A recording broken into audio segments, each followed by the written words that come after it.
ഇത്രയും 2.5 ലക്ഷം ഓടിയ വണ്ടി ആയതുകൊണ്ട് തന്നെ നിങ്ങൾക്ക് നോക്കിയാൽ കാണാം എത്രത്തോളം കരിയുണ്ട് ഇതിനകത്ത് എന്നുള്ളത്. ഇതിനകത്ത് ഇപ്പം ഇത്രയും നാളായതുകൊണ്ട് തന്നെ അത്യാവശ്യം കുറച്ച് ഓയിലൊക്കെ കിടപ്പുണ്ട്. വളരെ സ്മൂത്ത് ആയി, വെറുതെ ഇങ്ങനെ ഒഴുകി പോണ ഒരു ഫീലാണ് വണ്ടി.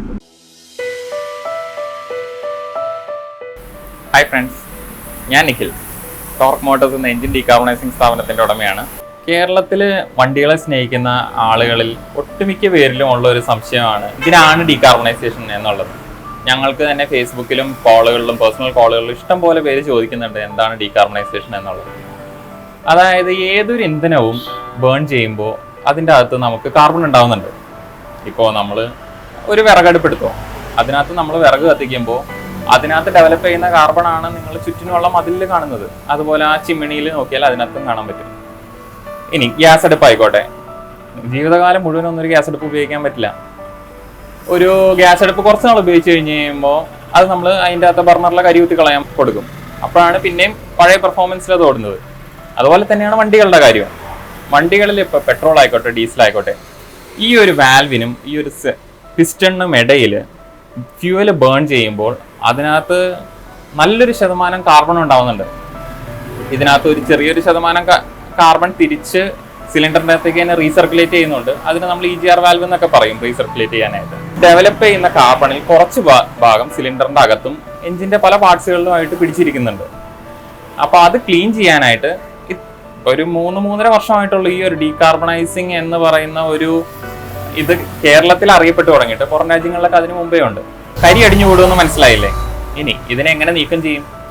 പണ്ടൊക്കെ ആയിരുന്നെങ്കിൽ നമ്മൾ നല്ലോണം എഞ്ചിന് കരി അടിഞ്ഞു കൂടി കഴിഞ്ഞ് കഴിയുമ്പോൾ എഞ്ചിൻ അഴിച്ച് ക്ലീൻ ചെയ്യും. അതിന് എത്ര രൂപ ചിലവ് വരുമെന്ന് നിങ്ങൾക്ക് തന്നെ അറിയാവുന്നൊരു കാര്യമാണ്. 10,000 വേണ്ടി വരും. അപ്പോൾ നമ്മൾ അത് ഒഴിവാക്കുകയാണ് നമ്മളുടെ ഉദ്ദേശം. നമ്മളിപ്പോൾ ഈ ഡീകാർബണൈസിങ് ചെയ്യുമ്പോൾ അത് കൃത്യമായ ഇടവേളകളിൽ ഡീകാർബണൈസിങ് ചെയ്യുവാണെങ്കിൽ നമുക്ക് ആ ഒരു എൻജിൻ പണി മാക്സിമം തള്ളി വെക്കാൻ പറ്റും. അതായത് മാക്സിമം കാലം എൻജിന് ഉപയോഗിക്കാൻ പറ്റും. അതാണ് എൻജിൻ്റെ ആയുസ് വർദ്ധിപ്പിക്കുക എന്ന് പറയുന്നത്. അപ്പോൾ ഒരു ഡീസൽ വണ്ടികളാണെങ്കിൽ ഒരു 25,000 കിലോമീറ്റർ ഓടുമ്പോൾ ഡീകാർബണൈസ് ചെയ്യാം. പെട്രോൾ വണ്ടികളാണെങ്കിൽ ഒരു 50,000 കിലോമീറ്റർ ഓടുമ്പോൾ ഡീകാർബണൈസ് ചെയ്യാം. നമ്മളത് പറയുന്നത് എന്തുകൊണ്ടാണെന്ന് വെച്ചാൽ പെട്രോൾ വണ്ടികളിൽ കമ്പാരിറ്റീവ്ലി കരി പിടിക്കുന്നത് കുറവായിരിക്കും. അതുകൊണ്ട് തന്നെ ഒരു 50,000 കിലോമീറ്ററിൽ ഡീകാർബണൈസ് ചെയ്താലും മതി. ഇനി എങ്ങനെയാണ് ഡീകാർബണൈസ് ചെയ്യുന്നതെന്ന് വെച്ചാൽ, ഇപ്പോൾ ഞങ്ങൾ ഇവിടെ യൂസ് ചെയ്യുന്ന ടെക്നോളജി HHO ടെക്നോളജിയാണ്. അതായത് നമ്മളൊരു ഹൈഡ്രജൻ്റെയും ഓക്സിജൻ്റെയും ഒരു മിക്സ്ചറാണ് നമ്മൾ എഞ്ചിൻ്റെ അകത്തേക്ക് ഫീഡ് ചെയ്യുന്നത്. ഈ ഹൈഡ്രജന് ഒരു ക്ലീനിങ് പ്രോപ്പർട്ടി ഉള്ളത് കൊണ്ട് തന്നെ ഈ ഹൈഡ്രജൻ നിങ്ങളുടെ സാധാരണ ഫ്യൂവലിൻ്റെ കൂടെ സിലിണ്ടറിൻ്റെ അകത്ത് ബേൺ ചെയ്യുമ്പോൾ ആ ഹൈഡ്രജൻ അതിൻ്റെ അകത്തുള്ള കാർബണിനെയും കൂടി എടുത്ത് പുറത്തേക്ക് പോവുകയാണ് ചെയ്യുന്നത്. അത് ഒരുമാതിരിപ്പെട്ട വണ്ടികളിലെല്ലാം നമുക്ക് സൈലൻസറിൽ കൂടെ തന്നെ തള്ളിപ്പോകുന്നത് കാണാൻ പറ്റും. അതാണ് നമ്മളിവിടെ യൂസ് ചെയ്യുന്ന ടെക്നോളജി. നമുക്ക് ആക്ച്വലി 2 ടൈപ്പ് സർവീസ് പാക്കേജുകളാണ് ടോർക്ക് മോട്ടോഴ്സിലുള്ളത്. ഒന്ന് സ്റ്റേജ് 1 ക്ലീനിങ്ങും ഒന്ന് സ്റ്റേജ് 2 ക്ലീനിങ്ങും. നമ്മൾ സ്റ്റേജ് 1 റെക്കമെൻഡ് ചെയ്യുന്നത് 1 ലക്ഷത്തിൽ താഴെ ഓടിയ വണ്ടികൾക്കാണ്.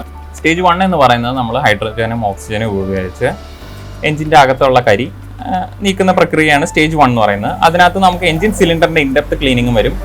ഒരു പരിധി വരെ നമുക്ക് EGR, ടർബോ, ഇന്റർകൂളർ അങ്ങനത്തെ സാധനങ്ങളെല്ലാം ക്ലീൻ ആവുകയും ചെയ്യും. ഇതിന് നമുക്ക് 1 മണിക്കൂറിൽ താഴെ സമയം എടുക്കുള്ളൂ. പിന്നെ വരുന്നത് നമുക്ക് സ്റ്റേജ് 2 ക്ലീനിങ് ആണ്. സ്റ്റേജ് 2 ക്ലീനിങ് എന്ന് പറയുന്നത് നമ്മൾ 1 ലക്ഷത്തിന് മുകളിൽ ഓടിയ ഡീസൽ വണ്ടികൾക്ക് ആണ് നമ്മൾ റെക്കമെൻഡ് ചെയ്യുന്നത്. അപ്പോൾ ഈ 1 ലക്ഷത്തിന് മുകളിൽ ഇതിനു മുമ്പ് ഡീകാർബണൈസ് ചെയ്യാതെയും EGR ക്ലീനിങ് ചെയ്യാതെയും എല്ലാം ഓടിയ വണ്ടികളിൽ നല്ലോണം കരി കാണും. അപ്പോൾ നമ്മളങ്ങനെ ഓടുന്ന വണ്ടികൾക്ക് സ്റ്റേജ് 2 റെക്കമെൻഡ് ചെയ്യും. സ്റ്റേജ് 2-ൽ നമ്മൾ ചെയ്യുന്നത് എന്താണെന്ന് വെച്ചാൽ, നമ്മൾ സ്റ്റേജ് 1-ൽ ചെയ്യുന്ന ഹൈഡ്രജൻ ഉപയോഗിച്ചിട്ടുള്ള ഡീകാർബണൈസിങ് ചെയ്യും.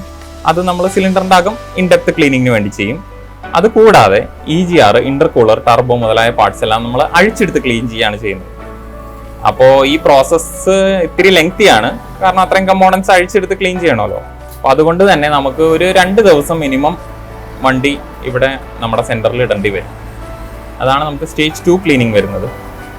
ഇന്നിപ്പോൾ നമ്മൾക്ക് ഒരു കസ്റ്റമർ ഇപ്പോൾ വരും. കസ്റ്റമറുടെ ഒരു സ്കോഡ ഒക്ടാവിയാണ്, 2.5 ലക്ഷം കിലോമീറ്റർ ഓടിയിട്ടുണ്ട്. അപ്പോൾ ഇതിനു മുമ്പ് ഡീകാർബണൈസിങ്ങോ വേറെ EGR ക്ലീനിങ്ങോ ഒന്നും ചെയ്തിട്ടില്ല എന്നാണ് കസ്റ്റമർ വിളിച്ചപ്പോൾ പറഞ്ഞത്. അപ്പോൾ ഞങ്ങളുടെ റെക്കമെൻഡേഷൻ ആയിരുന്നു സ്റ്റേജ് 2 ക്ലീനിങ് ചെയ്യാമെന്ന്. അപ്പോൾ ഏതായാലും കസ്റ്റമർ വണ്ടി വരുന്നുണ്ട്, നമുക്ക് നോക്കാം. അപ്പോൾ നമ്മൾ വണ്ടി കൊണ്ടുവന്ന് വർക്ക്ഷോപ്പിൽ ഇനിയിപ്പോൾ നമ്മൾ ഇതിൻ്റെ ഓരോ പാർട്സുകളായിട്ട് അഴിക്കും. അതായത് intake, manifold, EGR valve, intercooler അങ്ങനെ സാധനങ്ങളൊക്കെ നമ്മൾ അഴിക്കും.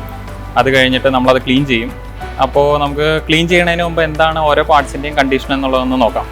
ഇത് EGR വാൽവാണ്, അതായത് എക്സോസ്റ്റ് ഗ്യാസ് റീസർക്കുലേഷൻ വാൽവ് എന്ന് പറയും. ഇതെന്ന് പറഞ്ഞിട്ടുണ്ടെങ്കിൽ നമ്മളുടെ എഞ്ചിൻ്റെ അകത്ത് ബേൺ ചെയ്യുന്ന ഗ്യാസിൻ്റെ 1% തിരിച്ച് എഞ്ചിൻ്റെ അകത്തേക്ക് കടത്തിവിടുന്ന ഒരു വാൽവാണ്. ഇതിൻ്റെ ഉപയോഗം എന്ന് പറയുന്നത് എഞ്ചിൻ്റെ ടെമ്പറേച്ചർ കുറയ്ക്കാനും എഞ്ചിനിൽ നിന്നുള്ള നോക്സ് എമിഷൻസ് കുറയ്ക്കാനുമാണ് ഈ വാൽവ് പ്രധാനമായും യൂസ് ചെയ്യുന്നത്. അപ്പോൾ ഇത് ഇത്രയും 2.5 ലക്ഷം ഓടിയ വണ്ടി ആയതുകൊണ്ട് തന്നെ നിങ്ങൾക്ക് നോക്കിയാൽ കാണാം എത്രത്തോളം കരിയുണ്ട് ഇതിനകത്ത് എന്നുള്ളത്. ഇത് ഇന്റർകൂളർ ആണ്, അതായത് നമ്മളുടെ ടർബോ ചാർജറിൽ നിന്ന് വരുന്ന എയറിനെ തണുപ്പിക്കാനായിട്ട് ഉപയോഗിക്കുന്ന ഒരു കമ്പോണൻ്റ് ആണ്. ഇതിനകത്ത് ഇപ്പോൾ ഇത്രയും നാളായതുകൊണ്ട് തന്നെ അത്യാവശ്യം കുറച്ച് ഓയിലൊക്കെ കിടപ്പുണ്ട്. ഇപ്പോൾ നമ്മളിനിയിപ്പോൾ ഇതൊക്കെ ക്ലീൻ ചെയ്യും. ഇത് ക്ലീൻ ചെയ്തിട്ട് നമ്മൾ തിരിച്ച് ഒന്നും കൂടി നമുക്ക് വരാം. ഇത് ഇൻടേക്ക് മാനിഫോൾഡ്, അതായത് എയറിൻ്റെ ഇൻടേക്ക് വരുന്നത് ഈ പാർട്സിൽ കൂടെയാണ്. ഇതിനകത്തും അത്യാവശ്യം കരി പിടിച്ചിട്ടുണ്ട്, നിങ്ങൾക്ക് നോക്കിയാൽ മനസ്സിലാവും.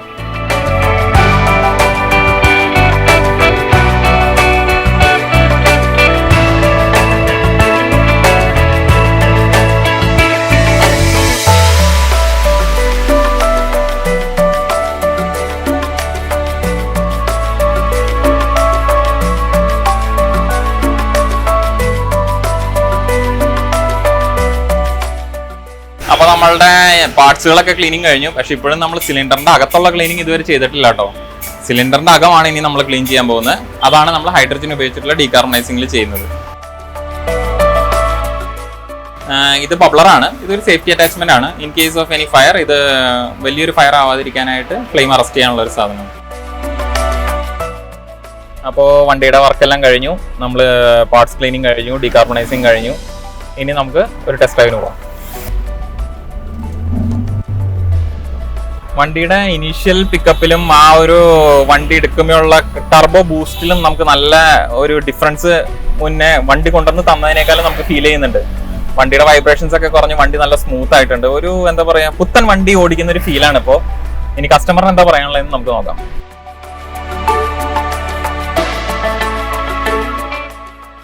ഞാൻ ആദ്യമായിട്ടാണ് ഡീകാർബണേഷൻ ചെയ്യുന്നത്. അപ്പോൾ ഞാൻ വണ്ടി ഒരു 2,40,000 അബോവ് കിലോമീറ്റർ ഓടി. പക്ഷേ സർവീസ് എല്ലാം വണ്ടിയിൽ ഞാൻ പക്കയായിട്ടാണ് ചെയ്ത്, ഒരു വിട്ടുവീഴ്ച ഞാൻ ചെയ്യാറില്ല. പക്ഷെ വണ്ടി കുറച്ച് ഭയങ്കര റഫായിരുന്നു. ഭയങ്കര റഫ് എന്ന് പറഞ്ഞാൽ ഒരു ഇരക്കലായിരുന്നു. അതെല്ലാം മാറി കിട്ടി. വളരെ സ്മൂത്തായി, വെറുതെ ഇങ്ങനെ ഒഴുകി പോണ ഒരു ഫീലാണ് വണ്ടി. ഇപ്പം വളരെ സ്മൂത്തായിട്ടാണ് ഞാൻ ഡ്രൈവ് ചെയ്യാനുള്ള ഒരു കംഫർട്ട്. അതുപോലെ തന്നെ വണ്ടി ഇത്ര ഓടിയോണ്ട് എനിക്ക് എൻ്റെ അടുത്ത് പ്രിഫർ ചെയ്ത് സ്റ്റേജ് ക്ലീനിങ് പ്രോസസ്സാണ്. അത് വളരെ നീറ്റായിട്ട് തന്നെ. അതുപോലെ തന്നെ വെറുതെ സംസാരം മാത്രമായിരുന്നില്ല, എനിക്ക് കറക്റ്റ് വണ്ടി ഓൺ ടൈമിൽ 2 days പറഞ്ഞു, കറക്റ്റ് 2 days തന്നെ കിട്ടി. അതുപോലെ തന്നെ എന്താണോ ചെയ്തത് അതിൻ്റെ എല്ലാം ഫോട്ടോസും എനിക്ക് കറക്റ്റായിട്ട് അപ്ഡേറ്റ് ചെയ്ത് വാട്സപ്പിൽ സെൻഡ് ചെയ്ത് തന്നു. വളരെ നല്ല സർവീസ് ആയിരുന്നു. വണ്ടി ഇപ്പോൾ വളരെ സ്മൂത്തായിട്ടുണ്ട്. ഇനി മൈലേജ് എല്ലാം കയറുന്നതാണ് പറയുന്നത്. എനിക്ക് ഉറപ്പുണ്ട്, കാരണം അത്രമാത്രം കരി ഉണ്ടായിരുന്നു വണ്ടിയുടെ ഇതിനകത്ത്. ഞാൻ വളരെ ഹാപ്പിയാണ് ഈ സർവീസിൽ. Okay, all the best, thank you. കൂടുതൽ വീഡിയോസിനായി നമ്മളുടെ ഫേസ്ബുക്ക് പേജും യൂട്യൂബ് പേജും ലൈക്കും സബ്സ്ക്രൈബും ചെയ്യുക. പരമാവധി ഷെയർ ചെയ്യാൻ ഞങ്ങളെ സപ്പോർട്ട് ചെയ്യുക. Thank you all for your support.